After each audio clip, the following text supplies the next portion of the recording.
Punk, CM Punk. Bonjour à tous les bastonneurs et bastonneuses, moi c'est Forgy, et le catch, c'est ce dont on va parler.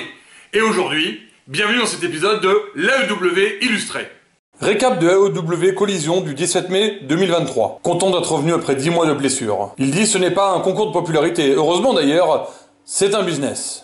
Il va parler du passé, du présent, de ses objectifs. Et comme il est à Chicago, le public lui est acquis. Son leitmotiv, dites-moi quand je mens. Il dira, je suis la vérité, et la vérité dérange. Il va passer en revue les différentes polémiques, rapidement. On n'est pas là pour ça. Et va exprimer le fait qu'il est prêt à remettre le couvert et son amour du pro wrestling. Je suis pas venu ici devenir une star. J'en suis déjà une. Un moment d'émotion forte dans les meilleures conditions possibles. CM Punk, ça le fait. Wardlow versus Luchasaurus et Christian Cage. Bon, l'idée est simple, ça va être physique. C'est le concept d'ailleurs, big and physical. L'entame de match tient ses promesses à ce niveau et les deux prennent le lead à tour de rôle. Wardlow est un favori du public et il le soutient dès qu'il en a besoin. Le Monstrosaurus a un bon passage de domination et c'est efficace. Mais Wardlator est puissant, très puissant, et il ne recule devant rien jusqu'à atteindre son objectif. Sarah Connor, non, pas là. Et il reprend la main avec explosivité. Et encore une fois, ça ne dure pas, les dominations s'alternent. Monstrosaurus et Wardlator sont très efficaces. Powerbomb Symphony. Normalement, là, on approche du finish. Comme ça n'a pas suffi, on a le retour de Wardlow Hardy. Christian attaque avec une caméra pour retourner la situation de son poulain. Changement de titre, Luchasaurus est champion. Sans avoir touché la ceinture, c'est Christian qui la garde. On le voit pas encore là à l'écran, mais cette storyline va partir très vite en couille, à n'en pas douter. Et un bon show stealer, Buddy Matthews contre Andrade El Idolo. Le retour d'Andrade, ça me fait quelque chose aussi. C'est pas le même aura que Punk, mais en termes de catcheur, on est sur du très high level là. Ils alternent un tempo lent et rapide, sans aucun souci, et c'est de la très bonne lutte. La rush attitude est de sortie. Il a quelques Cesaro moves en stock. Pour expliquer, des mouvements très jolis, techniquement parfaits, inutiles dans leur complexité mais fun, comme la roue sur le côté du ring. Je devrais d'ailleurs dire casta move. Maintenant. Bien sûr, faut pas imaginer un match de retour facile pour Andrade. L'adversaire, c'est Buddy Matthews, c'est pas Titi Lastico. Il y a du répondant, plus que ça même, de l'adversaire en face. On a un étrange segment de docteur sur le ring des deux côtés pendant la pause pub. C'est étonnant, mais pas inintéressant pour le kayfabe, c'est-à-dire la crédibilité, la réalité du monde des matchs et des catcheurs. Les deux jouent sur la blessure, épaule d'Andrade, jambe pour Matthews. C'est un match pour le meilleur esprit guerrier. Et ils jouent la blessure sur le long terme, ratant des prises à cause de leur douleur, ce qui rend toute l'histoire impactante. J'insiste, ce n'est pas une victoire facile, et aucune technique ne se fait sans heurts ou contre possible. Le figure 4 ne suffit pas à battre Buddy. Andrade pique à sa femme et fait un figure 8, donc avec un pont en plus de la prise de jambe. Pour la victoire! Andrade revient en face. Celle-là, je m'y attendais pas. Entre la poignée de main et l'attaque de House of Black, c'est crystal clear. Tiens, encore un retour prochain qui se faisait attendre. Scorpio Sky. En parlant de retour, Miro le Paladin, ou le Rédempteur, face à Tony Nese pour la déconne. Tony met tout ce qu'il a dans sa frappe. Le Paladin s'en fout. No sell. Miro revient avec un physique de malade. Il y a une énervée qui crie à la mort pendant ce combat. C'est sûr qu'elle a eu ce qu'elle voulait en venant voir ce match. Ah tiens, ils l'ont trouvé. Nese fait pas le poids. Point. Merci. Bon, là on n'est pas sur un match compétitif. On est là pour revoir Miro, qui fait une démonstration de puissance. En début de match, Nese a embêté le public en les traitant de gros qui avaient besoin de faire de l'exercice.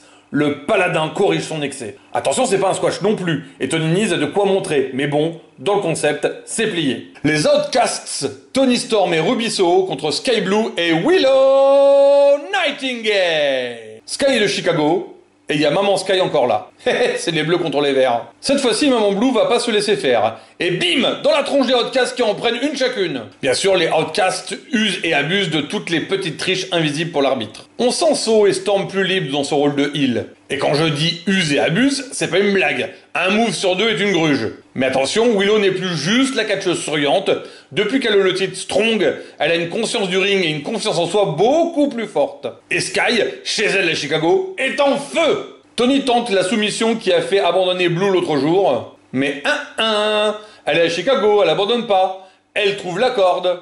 Bon, je vais pas vous faire le compte des interventions des Outcasts, c'est tout le long du match, avec les faces qui essaient d'être plus fortes malgré le challenge et la triche. Alors que Blue s'est pris le coup de cul de Storm et allait marquer son territoire avec sa laque verte, Willow intervient et Tony arrose Ruby à la place. Enchaînement de Willow, puis de Sky, victoire des Babyface qui l'ont bien mérité, oh yeah! Jeff Jarrett va affronter Mark Briscoe, 1 contre 1, sans interférence. Pour l'instant, j'y crois pas des masses, mais on sait jamais. Les Acclaim viennent faire une petite promo. The Cult of Musicality.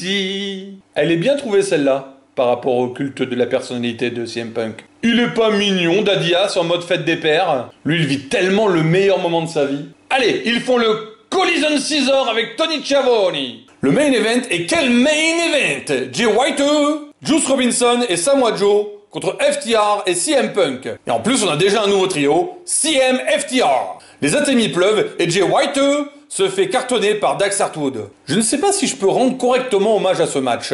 Tous les duos possibles sont géniaux, chaque paire fonctionne à merveille. Les tag teams de chaque trio s'en donnent à cœur joie et fonctionnent très bien. Les échanges de coups de partenaires s'enchaînent très vite et très efficacement. Il y a beaucoup de temps qui est alloué au jeu des équipes, on sent qu'on nous préserve le Samoa Joe CM Punk. La vitesse d'exécution est magique et le match est mobile mais aussi en puissance. And there it is, ROH, avant le premier Summer of Punk. Punk contre Samoa Joe. Un pan du catch refait surface. Joe était le gagnant à l'époque, il faut pas l'oublier. C'est intense dès les premiers instants. Très vite, il donne le relais pour que le match continue. L'affrontement total entre les deux aura lieu un autre jour. Beau concours de castagne entre Joe et Dax, mais Joe a le dernier mot. Après un moment coupé de ses coéquipiers, Dax passe la main à Cash qui s'en donne à cœur joie. Jay White travaille en sous-main, loin de l'arbitre, pour recréer des avantages. L'action est bien répartie et tout le monde a l'occasion de prendre plusieurs fois la lumière. Et quand CM Punk est là, le public est en folie. Et il leur donne de quoi. White est un vicieux et c'est ça qui le rend très fun à suivre. Punk évite le Blade Runner de White, puis FTR prend le relais et combine sur lui. Après une bagarre générale, Joe fait un sleeper sur Punk pendant que White retient Dax. FTR sauve Punk, go to sleep sur Juice, the end. Quel pur moment de joie, quel pur moment de beau catch, quel pur moment de folie. J'ai adoré. Et voilà pour ce premier Collision. Si vous voulez soutenir la chaîne, abonnez-vous, commentez, partagez. Merci à tous et à très vite les bastonneurs et les bastonneuses.